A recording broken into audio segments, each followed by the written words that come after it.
So I have a confession to make. I never owned a Neo Geo back when they launched in 1990. I simply couldn't afford one, but that never stopped me from dreaming about owning one for years. I first played a Neo Geo in a 7-Eleven in 1991. It was a 4-slot cabinet that had Magician Lord, 2020 Baseball, Fatal Fury, and NAM 1975 on it. I was absolutely blown away. I followed the hardware closely, and when SNK released the home system, the AES, it blew my mind. The home hardware was identical to the arcade. This was truly the first arcade hardware that would come to the home without compromise, and when Metal Slug was released, I was convinced that nothing in video games would ever top it. Metal Slug is a 2D run-and-gun masterpiece and pushed the hardware to heights that I never thought would be possible. This of course was all due to the Neo Geo hardware itself. The Neo Geo is powered by a Motorola 68000 running at 12 MHz. The 68K was a very popular chip in both the arcades and the home at the time. A secondary Zilog Z80 coprocessor was used for the audio controller, but it's the custom chipset found in the hardware that really pushed the hardware above and beyond anything else that was available in the homes.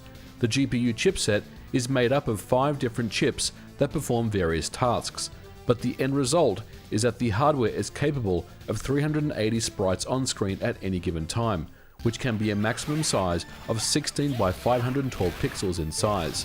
This is from a palette of over 65,000 colors with 4,096 available at once. The 320 by 224 pixel display is managed by a powerful 24-bit data bus.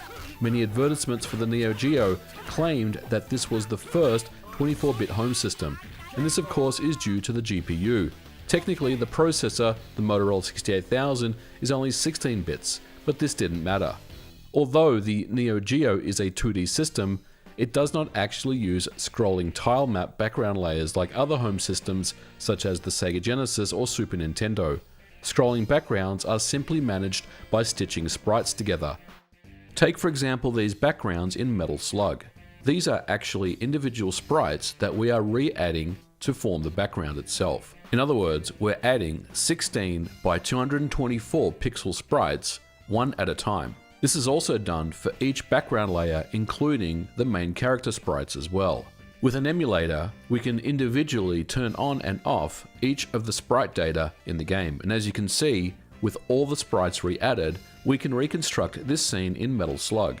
It goes without saying, and one of the big features of the Neo Geo is that sprites can also be scaled. This of course is done via the hardware. Sprite scaling, of course, can be seen in many games, especially in fighting games such as Samurai Showdown, where the camera appears to zoom in and out depending on the action.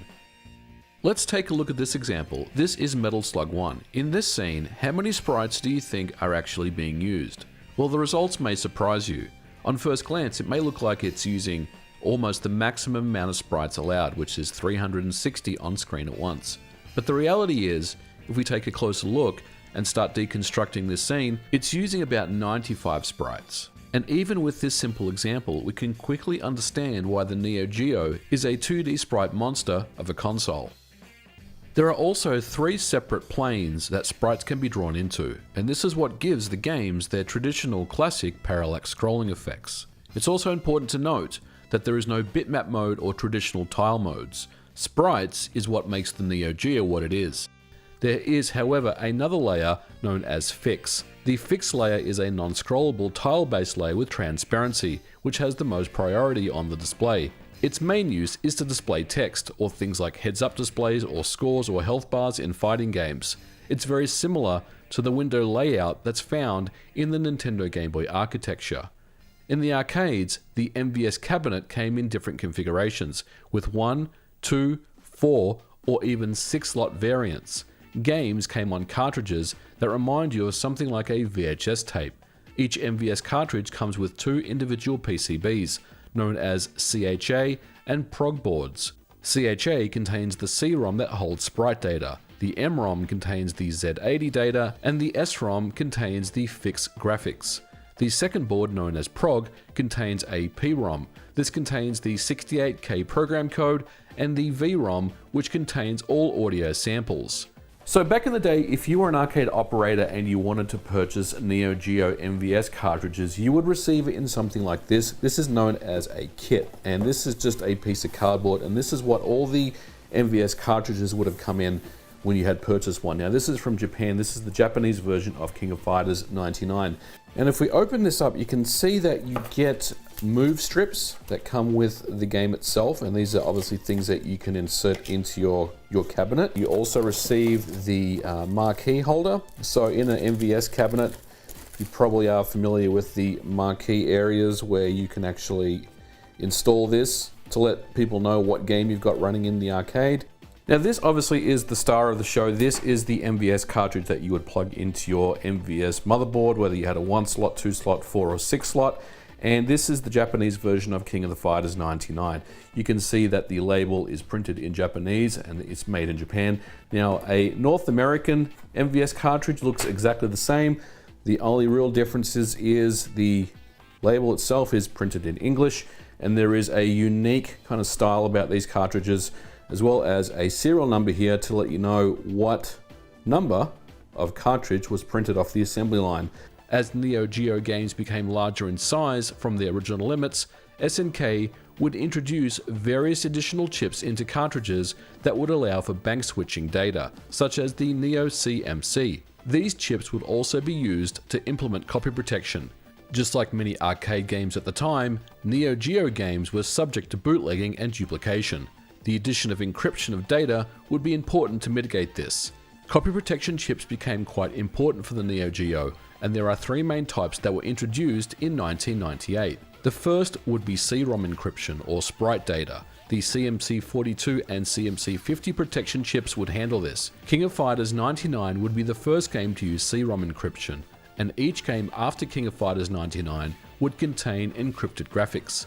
A second form of encryption, known as P-ROM encryption, would simply be responsible for decrypting previously encrypted 68,000 program data. The third was VROM encryption. This would encrypt all audio sample data, and the decryption method was used in later games such as Metal Slug 5, SNK vs Capcom, and Samurai Showdown 5, just to name a few.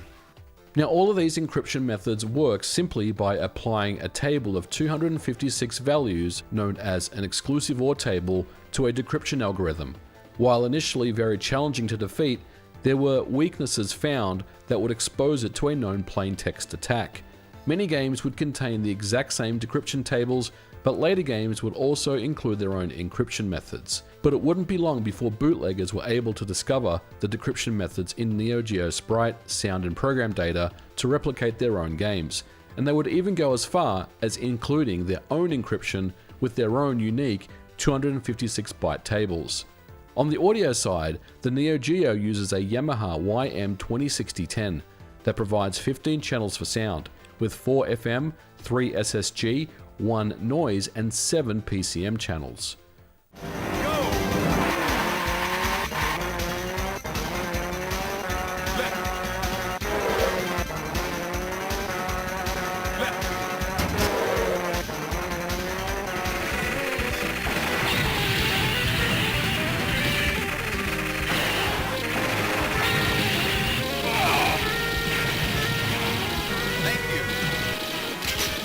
So what did SNK change when they brought the MVS hardware to the home? Well, very little. In fact, we're getting a little ahead of ourselves here. The original plan for the AES was that it would only be used in hotels and bars as a rental system, but demand for the product ultimately led to SNK releasing the consoles in stores in North America. The specification of the AES then is 99.98% identical to the MVS, and this is one of the biggest selling points of the Neo Geo. The home console was priced at $649 in the US in 1990, and games would retail for over $200 in price. This wasn't a kid's toy. The AES was meant for the hardcore arcade enthusiast that had disposable income, or rich parents, and it would bring the exact experience home without limitations. This of course was a risky move for SNK, but they would note that there was a gap in the market and they took advantage of it. In an interview with Eurogamer in 2021, SNK game developer Nobuyuki Kuroki said the following: "We had this idea that we were going to make these arcade cabinets, but it was about bringing that entertainment home. We were in the same market as other competitors, but we had two ways of getting capital. It wasn't about going directly to beat the other competitors, and more about seeing if there was room for us here. The AES would launch at a high price, but everything about the system was premium. The joystick was brilliantly crafted with satisfying micro switches on the controller, and also has very responsive buttons, and the layout is perfect, capturing that classic 4-button MVS layout. The AES is also the very first home console to feature a memory card slot for saving games to. This was years before Sony would introduce it with the PlayStation 1. In the arcades, some Neo Geo MVS cabinets would also contain memory slots. This meant that you could play at home, save your position in game, then load up the game as you played in the arcades. This concept would become more mainstream during the Sega Dreamcast era. With Marvel vs. Capcom 2 on the Dreamcast, it would be possible to swap playable characters between the Dreamcast and the Sega Naomi using the VMU. SNK would make the decision to not allow MVS games to run on home AES systems and vice versa. They wanted to keep both markets separate. The pin layouts between MVS and AES are different, but an AES cartridge contains the same CHA and PROG dual boards that's found on the hardware. Originally, AES cartridges cost around $200, and they were much cheaper than MVS titles. However, that has not been the case for many years. In fact, most collectors get into Neo Geo by starting out with MVS cartridges because they are much cheaper these days in general. The high cost of AES cartridges and collectors has turned many people away from ever purchasing an AES system. Now the good news is you don't need to resort to purchasing original hardware and original games to play Neo Geo in 2022. Emulators such as MAME and FB Neo have been emulating Neo Geo for many years, and the emulation quality is of the highest caliber. There's also the Mr. project. There's a really great FPGA core for the Neo Geo that you could try out and really get your fix that way. And there's also other options on the Switch. You can individually purchase specific Neo Geo games off the eShop. And SNK themselves have also released a SNK Neo Geo Mini, which has a curated selection of Neo Geo games. I don't have this device, but I've heard it's pretty good.